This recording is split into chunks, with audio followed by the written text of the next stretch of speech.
Eu fico imaginando se a gente tivesse o Bolsonaro hoje no governo com a presidência do Conselho de Segurança da ONU, a guerra estourando. Exato. Eu pensei muito nisso no domingo, né? Porque o Lula convocou o Conselho de Segurança da ONU para o embaixador, né, da ONU do Brasil, convocou para poder ver o que faria, Uhum. né? E o Brasil, graças a Deus, tem diálogo, tanto com Benjamin Netanyahu quanto o líder da Da nação da Palestina, da Palestina, Palestina. da nação palestina, que eu esqueci o nome. Então, assim, ninguém melhor. Um É, país neutro para exato. poder falar. Agora, vamos então entrar em outro tema, que é o seguinte. O porquê que existe ainda essa mitificação, essa idolatria do Estado de Israel pelos... Porque o que você vê é cara com bandeirinha do Brasil e de Israel do lado. É. Sabe? Existe uma idolatria com o Estado de Israel e que, pô, é um dos estados mais cruéis do mundo. Sim. Sabe? Não é uma nação santa hoje. Não. Sabe? É terrível o que Não faz. era na época de Jesus. Já não era. Não Exato. era na época de Abraão. Entendeu? Abraão, quando não é agora toma que vai essa ser, né? terra pela primeira vez, essa terra já tinha dono, né? A terra de Canaã pertencia aos cananitas e não aos judeus. Mas por quê? A Bíblia foi escrita de judeus para judeus. Todo o acontecimento histórico bíblico está naquele pedaço e nas circunvizinhanças ali, como Síria, um pouco da Turquia, um pouco ali do Irã, um baixo do Egito. Esse é o contexto de tudo que nós temos como ocidentes a respeito do sagrado. Porque se você vir para o Ocidente, aqui a gente não tem, e o Ocidente inteiro, a gente não é sociedade budista, a gente não é hinduísta, a gente não é muçulmano, a gente é ou cristão, católico, protestante, evangélico, judeu. A gente está falando de um contexto onde a maioria absoluta acredita num livro sagrado. E esse livro sagrado, ele foi narrado num pedaço de terra. Só que esse pedaço de terra, ele deveria ser visto como um ponto turístico.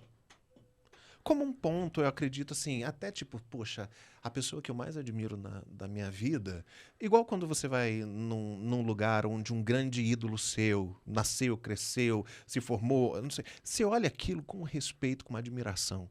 Eu acho que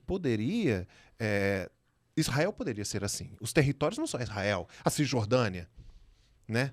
Os montes da Cisjordânia, onde Moisés recebeu as tábuas da lei, o Monte Sinai, as terras da Palestina, a Síria. Então, são todos terras, são todos locais a serem admirados, mas não sacralizados, a ponto de se ter guerras, e vai acabar em guerra, como a última profecia que ainda não se cumpriu, em guerra, só porque essas pessoas utilizam da fé para os seus próprios benefícios. Então, assim, hoje a igreja ela vem vivendo desde a final da década de 90 uma quando você tenta como é que é? Esqueci a palavra, mas quando você tenta transformar a sua fé numa fé judia.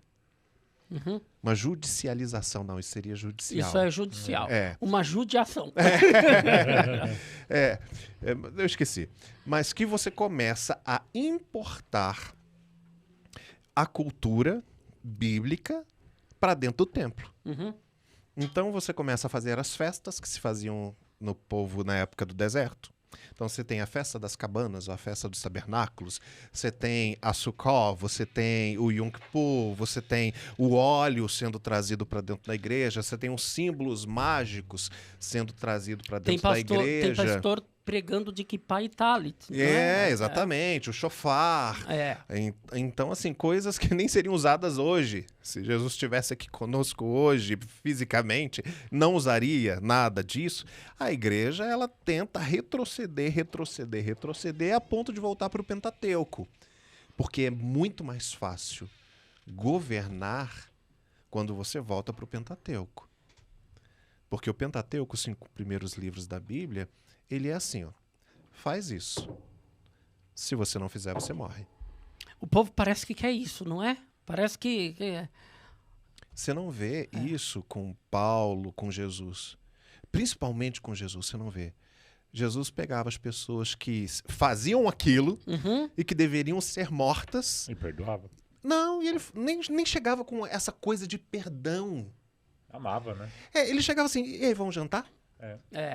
Esse era Jesus. Entendeu?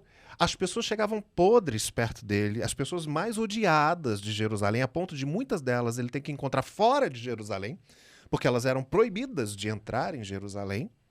Ele encontrava essas pessoas e falava assim, e aí, vamos tomar uma coca? Não, ele falava, deixa eu jantar na sua casa. Pega uma água aí pra mim. Foi assim que ele fez, com a maioria das pessoas. Essa coisa de que assim, olha, estou chegando aqui para te perdoar. Não é de Jesus. Olha, estou chegando aqui para dizer que a sua vida está errada. Você precisa melhorar.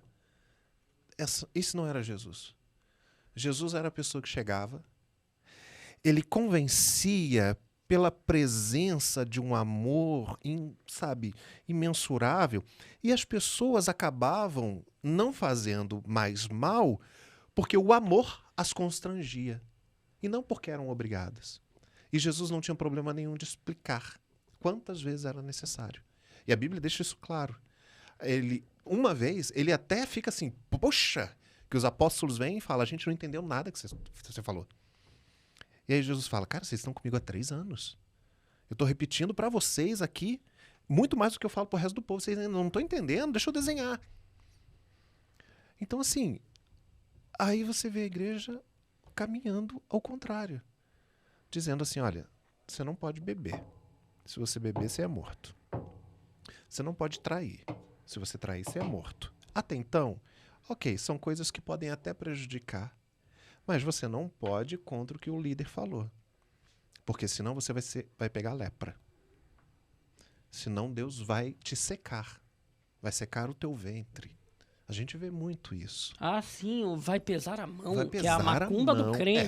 Vai pesar a mão. Pô, não acredito, DVD. Pelo amor de Deus. Não dá pra acreditar. Você não curtiu, você não se inscreveu, não está nos acompanhando. Tá de sacanagem, entendeu? Pô, se inscreve, curte aí, manda pra alguém e vai ver nosso canal oficial também, Elementar Show, pô. Fala sério.